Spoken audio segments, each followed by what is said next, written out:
and then they've gone and been put on a video because they've come outside and they've said, you shouldn't be flying this, we've called the police, and then the controversial conversation goes, and I've just said, take a BB gun to it. What? Because you can't do anything to me if I stand there and shoot it down from in there, can you?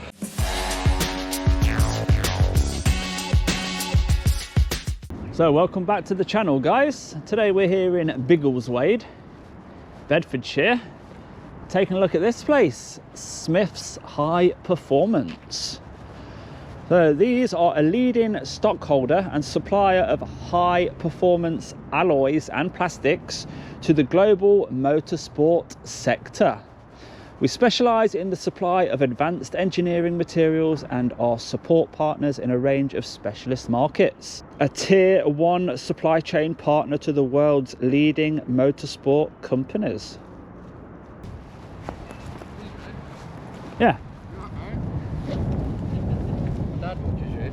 Oh, does there? Yeah, I watch you a little bit, but... Not no What are you doing down there? Just having a look around in it. There you go, mate. A couple of keyrings. What's your name? Luca. Luca. Yeah. I'll put your Thank name you. on. Nice All one, right. mate. Thank you. Thank you.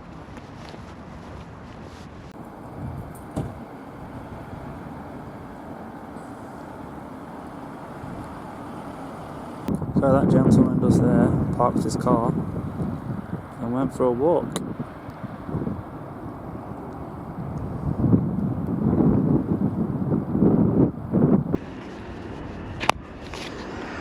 So that's about all we can see from the ground. I think the time has come to get David up and let's see what this place looks like from above. Take off. It's quiet down there. Well, he works there, right? He parked his car and he went for a walk pretending he's walking. Now he's going to go in and grass me up. You watch. I don't know if anyone will come out. I think they Quite, will. maybe. Well, he's just gone for this fake walk. He's gone up there, come back. He saw the drone. Yeah. So someone will be out in a minute. Kick off, you watch. I'll watch it in a week. Yeah. You'll find out what happened. Yeah. Yeah.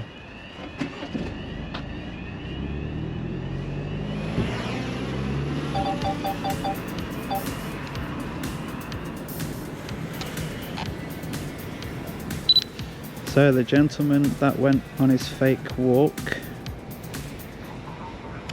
Yeah, there he is, look. He's just going inside now. We have Cromwell from Cromwell Tools. Just going in. And whilst they do what they need to do, we'll just have a look at the place. So, how many staff are working here then? So we've got this little car park, and do we have a car park around the back? Well, there's a couple of spaces there.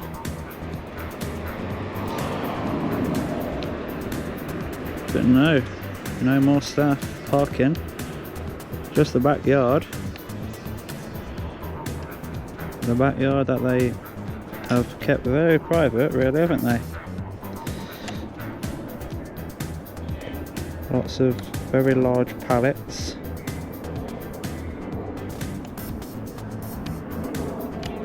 Some drums. It's not the neatest yard in the world, is it really? What are these? Boxes of some sort. Let's call them stillages. Yeah, we call everything stillages, don't we? And some on a pallet there with a couple of IBCs. But it does have a closed gate. We'll give them that.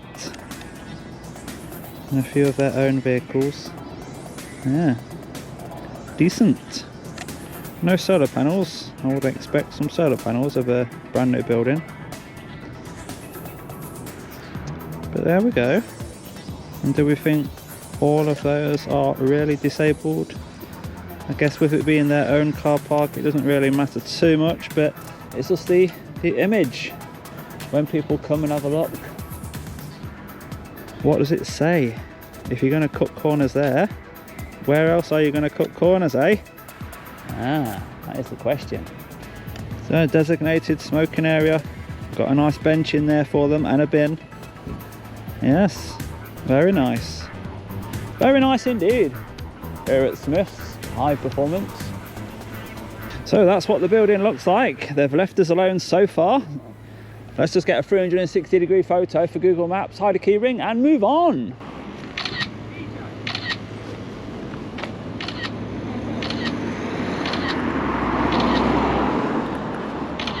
want a keyring? I'll throw it over. You're at work, ain't you? I'm just a contractor, but yeah. How are you? What's your name? Ben. Ben, nice to meet you, Ben. Cheers, mate. Thanks for watching, mate. Cheers, mate. I see your videos all the time, and I'm driving past. I was like, is that him? Yeah. Nice one, mate. So Ben's got his keyring. If you want one and you're nearby, I'll hide yours around here. We'll just use that stone and we'll chuck it just there. There you go, look, under that stone just there. So if you're one of the first people to watch the video and you do want a keyring, battery level good luck with low. that. Yeah, battery level is Aircraft will low. return to the home point in 10 seconds. Let's get David back. Sorry? It's not that interesting. Oh, it is. Some of the alloys and plastics that you do. Out of curiosity, what drone did you buy? Because I've been looking at them. Mini 4, but any of the minis, any of the 240... We're talking about DJI, aren't yeah, we? Yeah, DJI. Any of the minis, they can go as close as they like, really, to buildings and people. Which is the main thing. If it's heavier, you've got to stay 150. Yeah. Wait, do you know a bit about drones? Yeah. I like a lot of videography. I do a lot of scuba diving, and when I'm traveling, I've always been interested in taking a drone with me to capture more of like scenes from the boats and stuff like that. Because when you're on the boat, you don't realise how much fish are around the boat until you take take one up with a polarized lens, and then you can literally leave it up there for 20 minutes and just check to see if there's any sharks flowing around in the area before you go diving. That really would be awesome, wouldn't it? It's fun. It's not fun if you get in the water and then you find out that there's sharks there and you're, oh shit, is it feeding time? Has it happened to you? Yeah, but they're silver tip reef sharks. They don't feed at the time I'm diving with them. They're more scared of me. But if I was down there at their feeding time, they might take a chunk out of your leg. How deep? Goes down past 25 meters, you're not going to see much color. Basically the UV light will disintegrate, but it gets filtered out the further you go down. So once you go past 25, everything looks brown. Wow. Or just because of the UV light, blues, greens, reds and everything all just get filtered out and you're just left with a brown. So you'll be looking at a fish and you think, I wouldn't put that on my dinner plate, or I wouldn't put that in a fish tank. But if you put a torch on it, because you've brought light down there with you, all of a sudden it's bright green. You won't know it until you put light on it. Do you publish your content anywhere?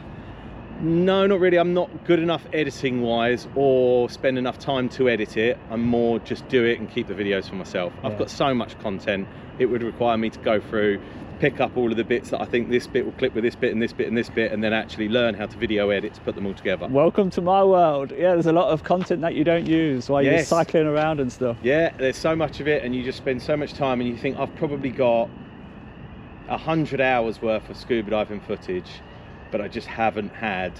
I'm just looking at going on my next dive. Like, I think there's far better people out there recording this, documenting it and putting it on the internet for YouTube videos in far better quality cameras. If anything, it's just for me when I've got Alzheimer's and I'm fucking 80 years old that somebody can play this and I go, oh, I do remember doing that. Yeah, look at that fish. But then they might be following you for your personality, and then they might want to watch it. I don't have a good personality. I'm rude as fuck. You are. No. But no. So what did you say? DJI 4. I've got the Mini 4. Do you want to see it? I'll show you it. I've had the Mini 2, 3 and 4. Yeah. But this is the latest one, and it's got obviously the 4K camera. Yeah. Which is obviously gimbal. The weight is the main thing on drones. That 249 there. Right. Okay. Because then that tells you where you can and can't fly. Yeah. There's no restrictions. Only airports and prisons. Yeah. And these sensors here stop you from getting too close to things. Right. And that light, you know, it will light up the ground. Yeah. If you're flying over something and you want to video do it, at night. and actually gets. That's pretty cool. It's got a light on there now. Yeah, I know. Yeah, that's the SD card. Just thinking, that's £300 broken. 1,000 these. 1,000. Yeah, because it comes with the batteries. As well. And what is it? 18 minutes flight time? About 22, I think. 22. Yeah. Fair enough. At the moment. But yeah, have you watched this type of video that I'm filming before? I've seen the ones where it's more, the content has been directed at people getting frustrated with others saying, why are you flying this over here or there or anything like that.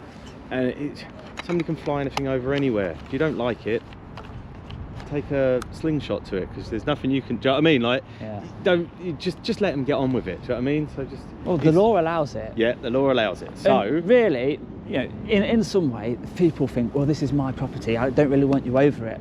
And that's the old way of thinking, you know. Drones weren't a thing, were there? So No. anyone going over No. was just wrong in their head. So and I've said to them, look, there's nothing to stop them. If you really want to get that, if you don't like it, there's no point approaching the person doing it because there's no law to stop you. So find a law that tells you what you can do that they can't stop you doing it. So this is what I've known other people. I know some people that have got big units and they're doing different things in them, and they've had the similar experience, and then they've gone and been put on a video because they've come outside and they've said, you shouldn't be flying this, we've called the police, and then the controversial conversation goes, and I've just said, take a BB gun to it. What? Because you can't do anything to me if I stand there and shoot it down from in there, can you? I could film you doing it. Yes, but there's no law to say I can't fire a BB gun. But what about endangering persons? Because if you fly, you would have to put yourself in front of the BB gun and it for it to be endangering persons. But it's all about finding your own legislation. Do you know what I mean? You've got there's no law to say you can't fly it over here. There's no law to say he can't take a slingshot to it. Well, criminal damage, damaging someone's property. Cool. It's over private property. It may not be on it, but it's over it. Yeah, but what So about you're the then BB gun damaging my drone? Yeah. Which is in the airspace. Yes. So say like if you didn't like a hot air balloon, for example, would you shoot that? If it was over, if you can't find the law to stop you doing it, you can do it. That's all I'm saying. Find the law and then you're fine. Do you know what I mean? Like your law is, nobody says that I can't do this. Yep, there's no law to say you can't. But there's no law to say that I don't go back up on that roof, shoot with a BB gun. You've got to prove that I shot it with a BB gun. There is law there, because criminal damage. Cool. You'd have to prove it. Well, See what I'm saying? I'm not shooting it down. Yeah, I know. But what I'm saying is it's just also, a matter of, if the drone camera wasn't on the person that did it, you wouldn't have the proof. Do you see what I mean? Like, it's all about, it's like, what was it? Sorry. It's not illegal to speed. It's only illegal if you're caught speeding. I've got you. See what I mean? Yeah. So I've said it to, these videos wind me up when somebody says, oh, you shouldn't be doing this or blah, blah. Just get on with your own work. Does it really matter? And if you've got a problem with it, find your own legal precedent to be able to stop it. If you can't, there's nothing you can do. Yeah, you make sense. You make sense. I suppose if it had a 360-degree camera on the bottom, would be able to, then you can find the person that did it. But if you wasn't looking at them, Yep. and your drone just went, Yep. you got no idea you why. would have no idea why. Yeah, I've got you. Yeah. See what I mean? But it's not what people should do, but it's the law, isn't it? What can you get away with? You say, and that's it. Yeah, exactly. yeah. What can you prove? What can you get away with? Yeah. But no, I was just interested in which one you bought, purely because. Yeah. Does that help? Yeah. I've been looking at the Air. I like the vehicle. You got your own vehicles as well. Yeah. Problem is every time it comes up, it's the price of a holiday. I So it's know. like, do I buy a drone and go on one less holiday and get another 90 hours of content that I'm not going to go trailing through to find what I want? And how often will I use it? I travel to not the safest of places, so it's easily going to get nicked off me and stuff like that. So, but no, What sort of countries are you going to? Costa Rica, Dominican Republic, anywhere in South or Central America. The whole area there is probably the best place for scuba diving. I wouldn't advise. Yes, you can go to somewhere in Europe or Asia, and they're wonderful, but you've got probably the worst crime or things like that in Asia as you would in South America. Right. And do you have to prove your competency? What, scuba diving? Yeah. Or can you just rock up and just give it a go? So I got certified when I was 13. So when I was 13, I was a certified open water diver, which meant I could go down to 18. Over the years, I've dived so many times and gone beyond 18 that while I've never taken the certificate, I can basically go down to 21 or 25. Right. But you have to do it once a year. And do they ask for proof when you rock up? Sometimes. They'll ask you, where did you scuba dive? What dives did you do? And if I provide enough information to prove to them that they feel I'm competent, right, they might even go, okay, then tell me how much air you've got when we're under the water, at which point I go, that means what's air? So I'm asking you air, and then we'll talk in languages. Like this? Well, if you're in PSI or bar, it depends on whether you're using per square inch or bar. If you're working on per square inch, it's thousands, so 2,000, right, 3,000, 1,000, 5,000, so it's 1,500. Whereas if you're talking in normal bar, it's just, I've got 600 left, I've got 400 left, I've got 500 left. Oh, interesting, yeah. So it's them knowing that you know what you're talking about.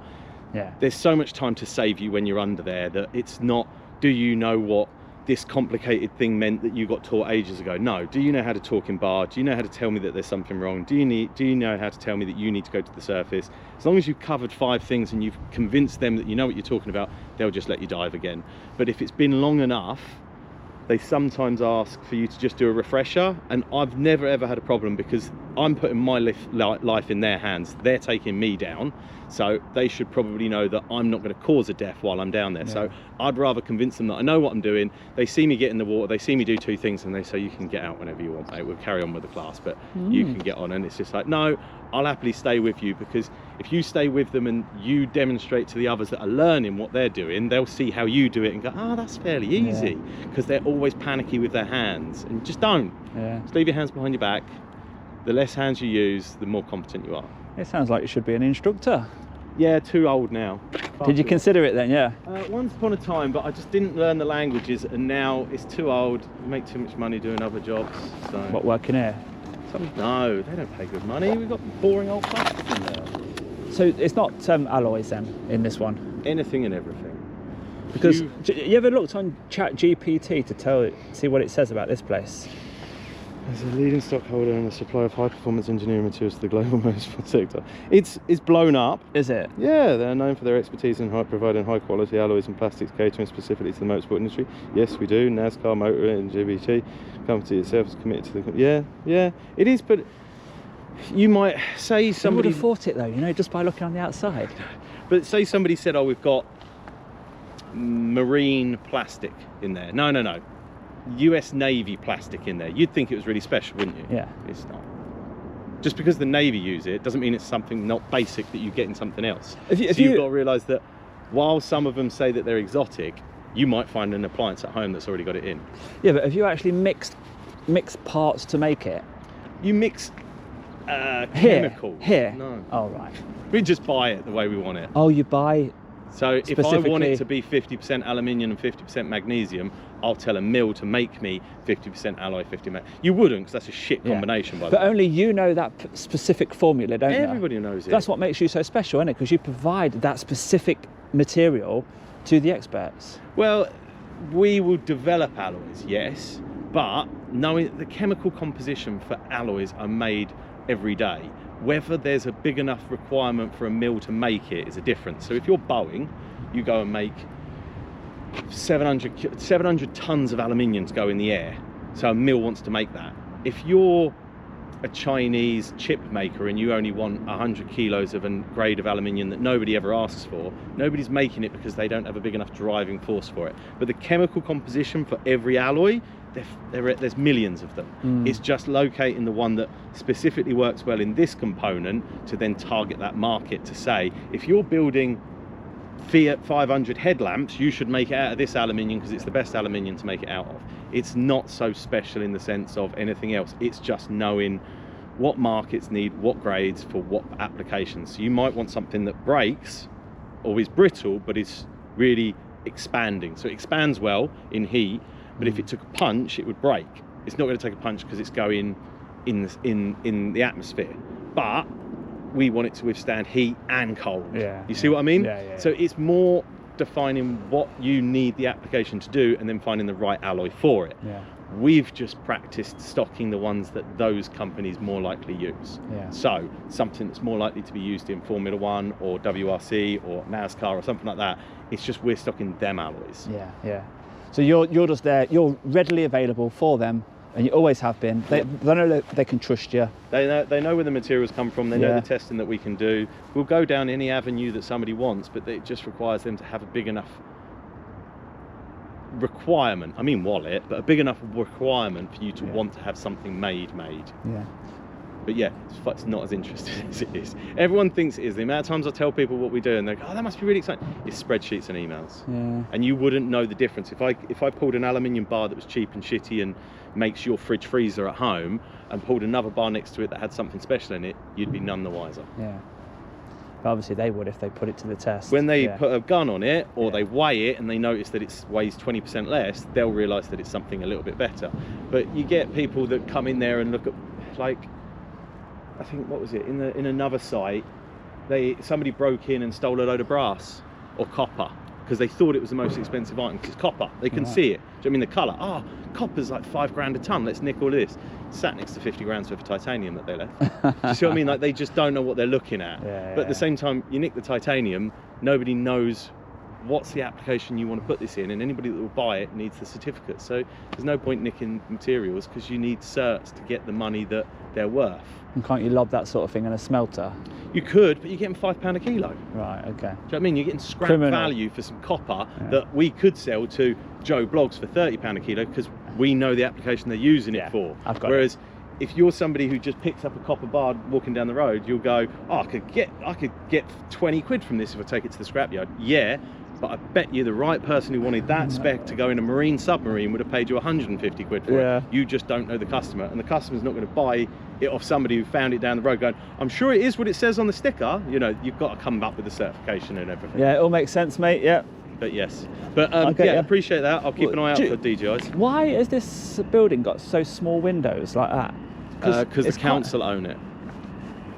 It's quite unique. It's like architecturally chosen. Council own it. It's cheap. Because that's the standard, isn't it? You know, windows are windows. Council don't own it. That would have actually cost more money to do it like that, wouldn't it? Well, it's less glass, and the reason for it being is we could leave here tomorrow and the council can put somebody else in. We don't own the building. Right. So it's just a matter of whatever if you glassed the whole thing, it would have been more expensive. Really? Yeah. I would have thought doing individual. If you have big windows that open, these windows don't open all the way. But if you had big windows that actually open, you've got to stop people from being able to get out. So honestly, it is because the council went cheap. Right. Okay. It's just a matter of we could be here 10 years, lease is up, we decide we want to move on somewhere else. Somebody else will rock up, put a different sign on it. Council own the building. Right. That's why the garden doesn't look very nice, because they don't come and cut it. Right, okay. I would never have known. I thought it looked quite nice. I thought it was a chosen architectural design. We wanted it red. We couldn't have it red because it wasn't fitting with the sky or the colour or something like that. It was, you could have that blue or the green that you see down over at Symmetry Park. Yeah. But that's a far more impressive building, the largest in Europe. I've been there. Oh, right, you've done your laps around there. Yeah, right, thank you very much. Can I give you a keyring for being so nice to me? Did I already give you one? No. No, what was your name? Oliver. Nice to meet you, Oliver. Thanks for telling me a little bit about the place. I'll check out the video online. Yeah, thank you. Take care. So, now we know the council's way of keeping costs down. I thought it looked quite nice. So, as Oliver returns back into the building, I was very impressed with how he handled that. Telling us all about his diving experience. Yeah. Brilliant. It made Smith's high performance quite an interesting video for me. So I hope you enjoyed that video. If you did, give it a thumbs up for me. And I'll see you on the next one, guys. Bye bye for now.